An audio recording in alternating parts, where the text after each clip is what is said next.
I wanted to say thanks for inviting me on your podcast, the Developreneur Podcast. When we started talking, I had no idea you were going to turn it into 4 separate episodes, but I do appreciate that. Obviously, we had a lot to talk about. Yeah, it was one of those. I had no idea either, but that's the way it goes. If you go in with a nice little question list of, hey, here's 5 questions I'm going to ask and the answers, it's easy. But if you just sort of leave it wide open and say, what do you think about this? Amazingly, you get some really good answers out of it. And sometimes it takes a little while to explore those. Yeah, no kidding. But I really appreciate the opportunity to have that time to do it. So I definitely wanted to have you on my podcast because obviously we talked about personal branding on your podcast, but you have a very specific sector in which you work. Mm-hmm. And it's a sector that I don't think a lot of people necessarily associate with personal brands in a big way. And yet the Developpreneur universe, if you will, of stuff that you're trying to do is all dedicated about getting developers, software developers, to actually be more than just their certifications and their backgrounds. Am I getting that right? That is exactly correct. And it really is. They don't think of it that way because developers do not usually have a lot of marketing or sales in their background, but it really is. It's about creating a personal brand and making yourself. And it really is. It speaks very much to the nonfiction brand that you talk about and write about.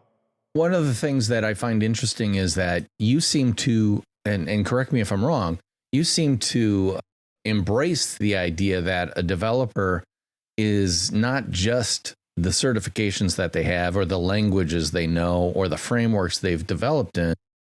Those are tools. In my world, I would say those are tools. I'm not concerned about tools change all the time. What I'm concerned is about the craftsman or the craftswoman who wields them.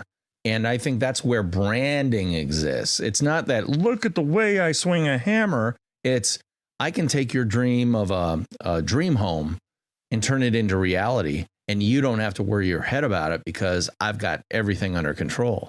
If you ask me, a brand that it offers a premium offering like that, dream home realization without any hassle, that's worth a whole lot more than just some Johnny on the spot who swings a hammer. Exactly. And that's precisely what it is.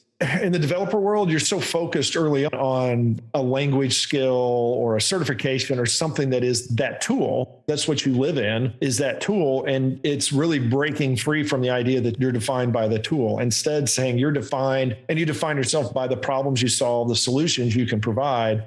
The tools are just that. They're just tools. If you want to stick with a tool and be a specialist for a tool, that's not the same.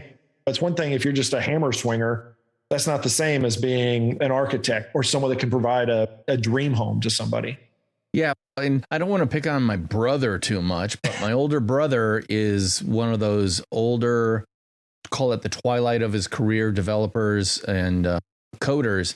And he happens, I don't even know what the language is, but it's one of those deprecated languages or that no one wants to use, but a lot of people have legacy systems that require it. So consequently, he's one of the few guys in the country who can actually do that. And he's okay. Because as I say, he's in the last act of his career. He'll be able to ride this wave into the beach. But if you're a younger developer who thinks that, well, if I learn this specific framework or this specific language, it's going to see me through the end of my career. What's your advice to that person who has that point of view? Oh, definitely. It's to change your point of view. That's not going to be successful. You can try to, it can be a niche, play in itself to say, I want to do this thing, but there's no guarantee that thing, that tool, that framework, that whatever it is that you're working with is going to last for a career. Even if you look at in the last couple decades, now somebody could say, oh, if you can know the ins and outs of dealing with the Facebook environment, then you're never going to go wrong. Then you can go point to maybe America Online or CompuServe or all of the other dead technologies and platforms, and even in some cases corporations that have either gotten swallowed up or just died a natural death because something replaced them. Technology is one of those areas, the tech jobs.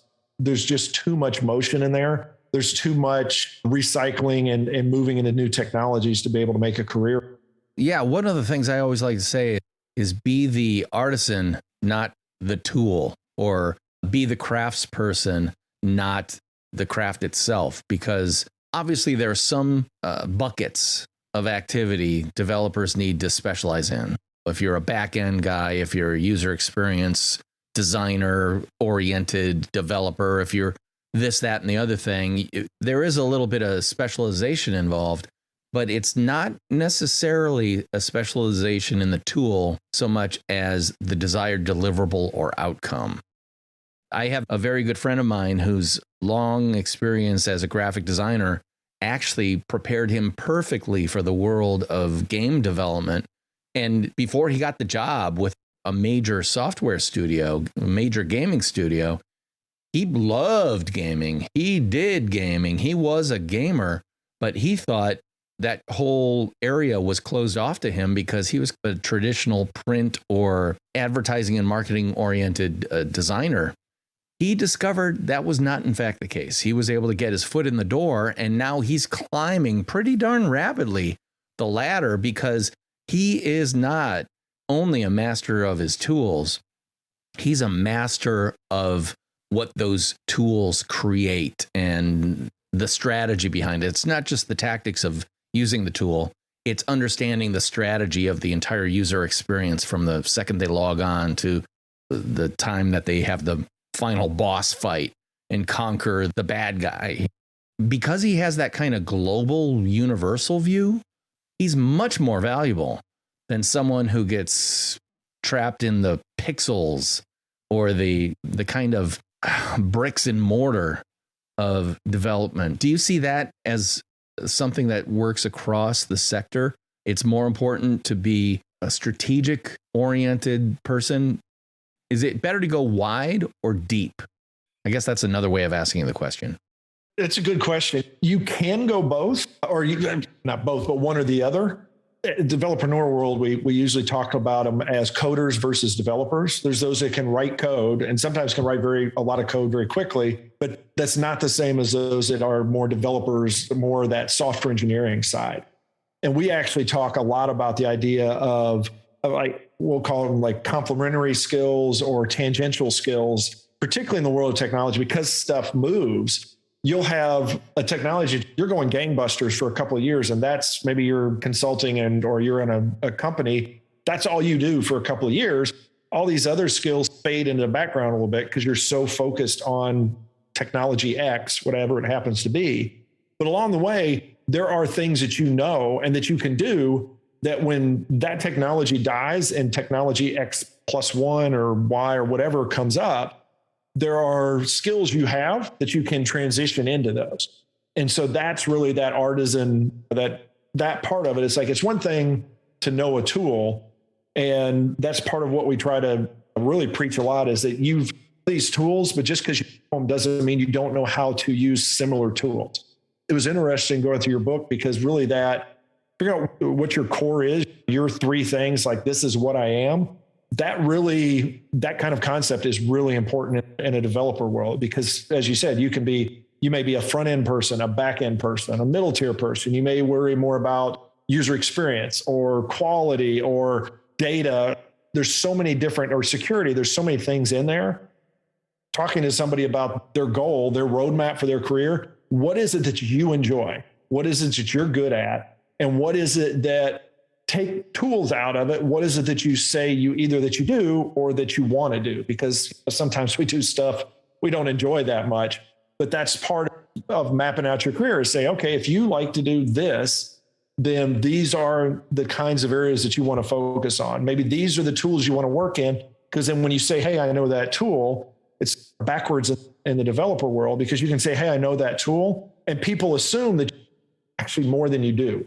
If you can say, I've used it once, then they'll say, oh, at least you've used it one more time than the people that haven't, as opposed to asking the questions of, do you know how to work in, like, maybe if I'm a financial company, do you know how to work in a financial sector? Do you know how to solve those kinds of problems? Or do you understand healthcare? It's really a cart before the horse almost kind of thing. It says, well, do you know this tool? Really, the tool's not that important.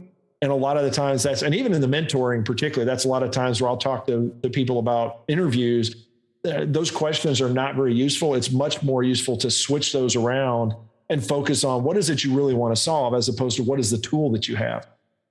It's interesting. I'm talking with Rob Broadhead, whose Developpreneur podcast and what I would call mini universe is all about helping, or I'll just take the tagline from your website, building better developers. It's all about that. And when he says developers, he's not talking about people who build homes in farm fields outside major metro areas. He's talking about people who get their hands dirty with code and the development of software, gaming, anything to do with the digital space. I'm talking with him the day after Facebook, Instagram, and WhatsApp were down for how many hours? 5 hours, 4, 5, 6 hours or something like that. And it came down, and again, correct me because I don't know the lingo, but it came down to one incorrect registry error that literally closed the door to everything Facebook. If you were that person who understood the DNS directories, systems and protocols and all that stuff, how valuable would you be to Facebook, Instagram, and WhatsApp if you could diagnose and fix that problem within minutes instead of hours?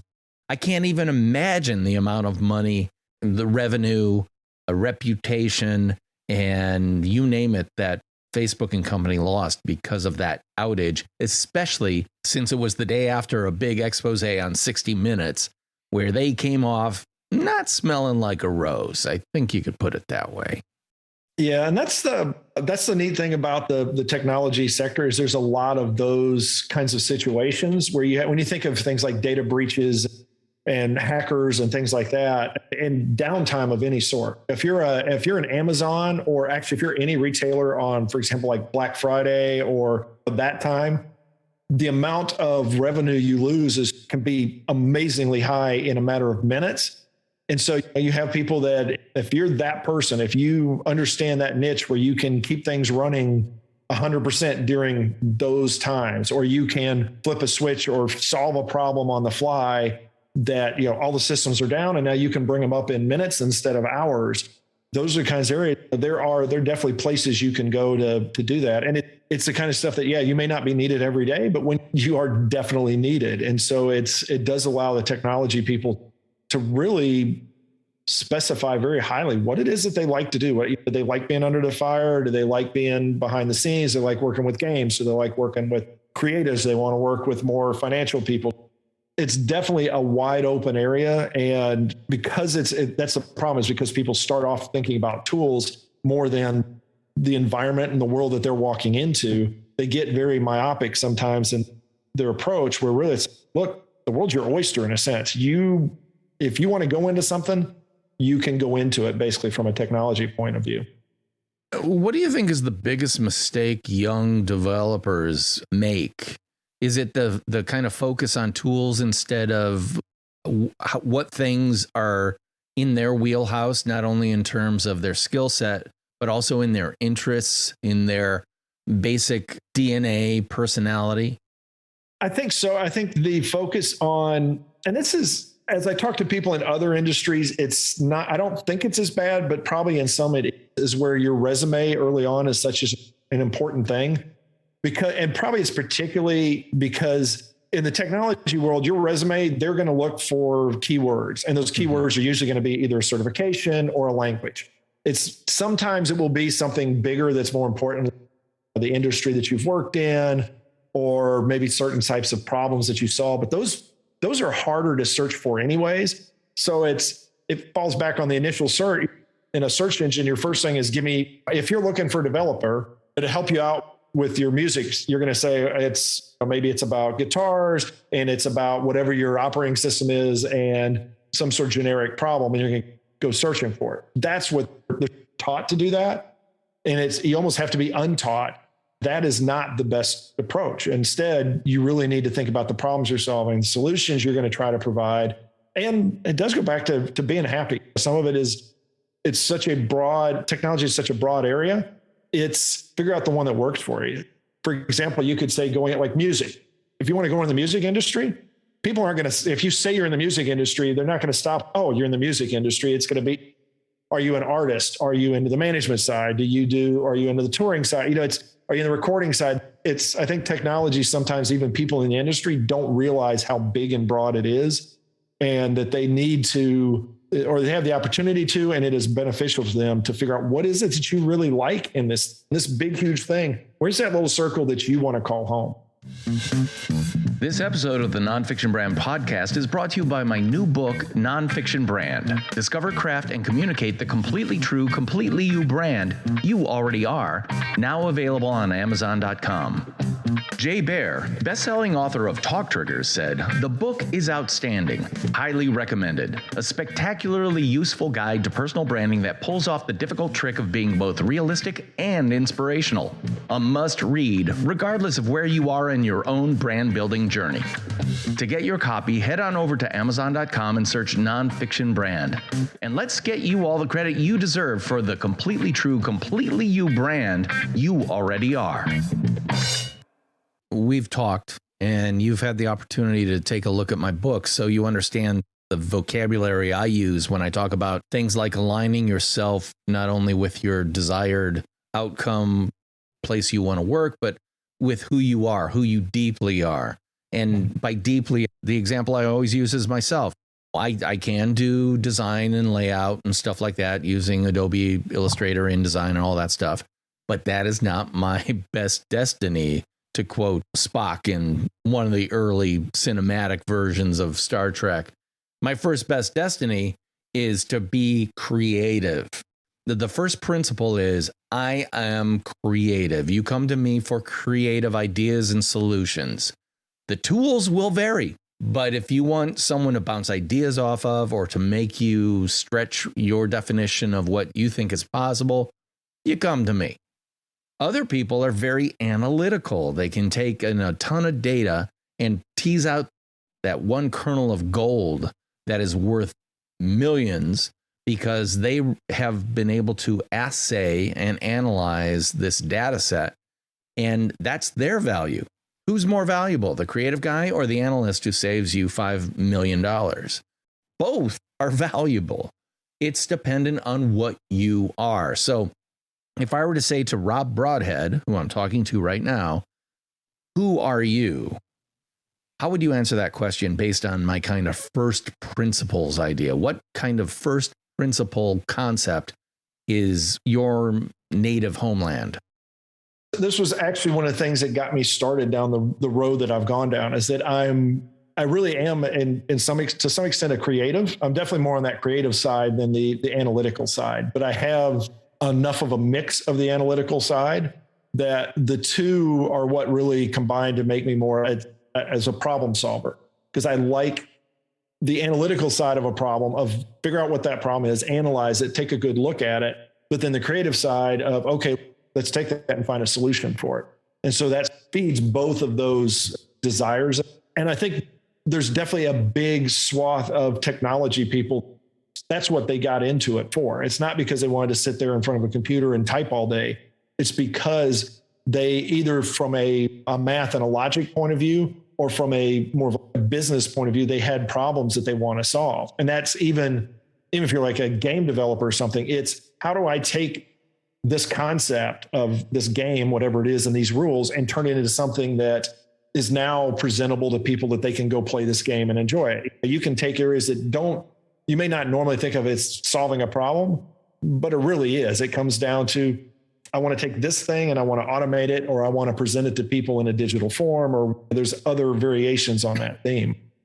As a word guy, I've always thought the term software engineer was an interesting one, because an engineer, going all the way back to the beginning of the word's definition, goes back to the earliest engines, which were designed to pump water out of mines in England and stuff like that. It was all about then turning that steam engine into something that could power wheels on tracks to create steam engines that became train engines. So there's always been in my mind this very real definition of what an engine is.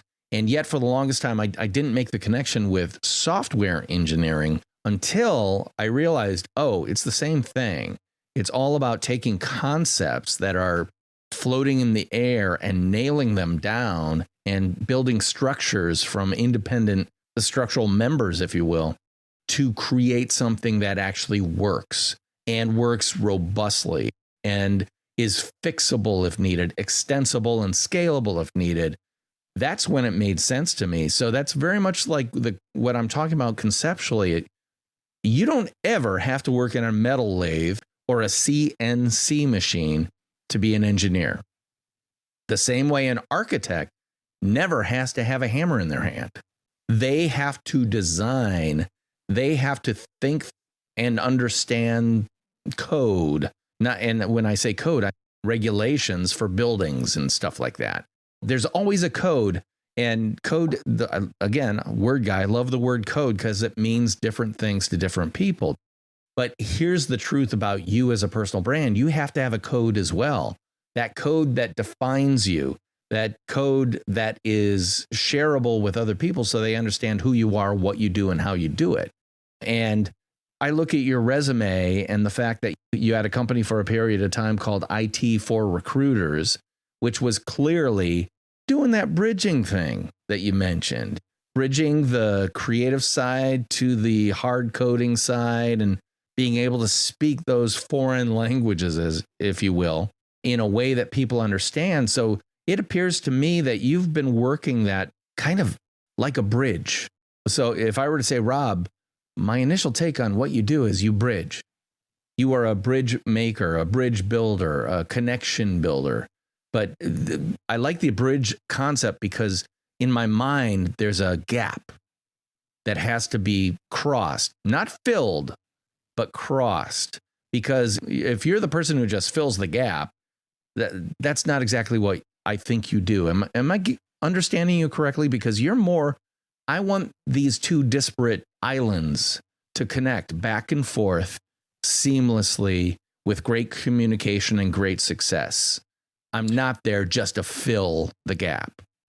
Yeah. And that is one of the things I do a lot. It's that creative, like, again, that sort of creative versus the analytical side is that translation, is talking to the people that have the problems and understanding the problem in enough depth that then I can take that over to the solution side and translate that. Now, for myself, I have done the implementation. And so that's the kind of stuff where, in the past, I understand that enough that I know that here's some of the gotcha. And it does, if you think about codes, if you're an architect and at some point you worked in construction in like New York or LA or somewhere where the codes around that area, that, this is typically what you're going to deal with in, say, in the US, but in these areas, here's some additional codes based on, geography or weather, all that kind of stuff.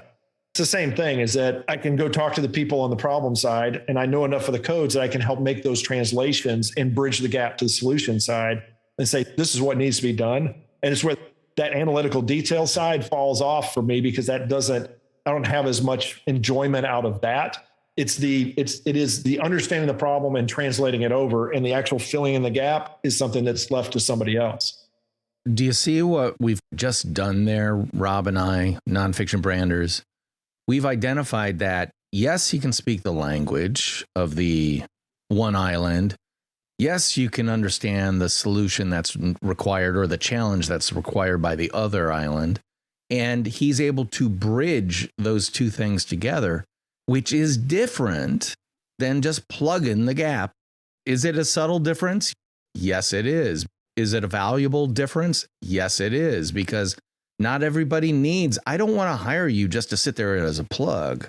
I want you to come in, fix this thing, get it taken care of, and see you later. You're not on our payroll. You're a consultant, right? And that's a cleavage right there. Do you want to be full-time, or do you want to be a hired gun freelance consultant?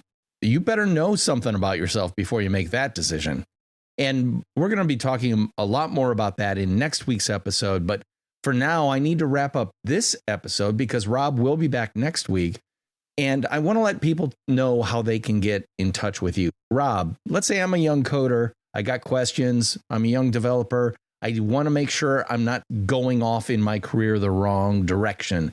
Is there a way I could get a hold of you and maybe ask a few questions or something? Yeah, the easiest way is the developreneur.com website. It's not the easiest spelling. It's DEVELPRENEUR.com. And the email is pretty simple. It's info@developpreneur.com. That'll get to me. And we've got all kinds of sign up forms, and there's tons of content there. So you can check that out. You can search that name on YouTube and see even more content. But email is the easiest way to directly get to me and ask any questions, either myself or somebody that is part of our community. Will be more than happy to reach out and help where possible. And you've also got the Developpreneur Podcast. How often does that come out? It's currently, I'm in a series of interviews and doing them twice a week. So Tuesdays and Thursdays, it's Developpreneur, or that's where the Building Better developers really got focused more. Because if you try to ask Alexa to fire off a Developpreneur podcast, it gets a little confused. But if you tell Alexa to do Building Better developers, it will bring up the latest episode. And of course, that's out on Apple Podcasts and the billions of other places that you can find podcasts as well. Definitely check it out. If you're in the technology sector in any form whatsoever, I think there's value to be had checking out what Rob and his guests have to say on the Developpreneur podcast, because again, it's interesting that personal branding is beginning to show its head in an area where you may not expect. If you want that type of inspiration to get off your butt and actually do something about driving your career instead of having your career drive you, check out the Developpreneur podcast. That's it for me this week. I would love for you to like, subscribe, refer, and review this podcast wherever you find it, because that really helps other people find it. I am, of course, your host, DP Knudten, and he is Rob of Broadhead. And we'll be talking at you again next week. Bye-bye.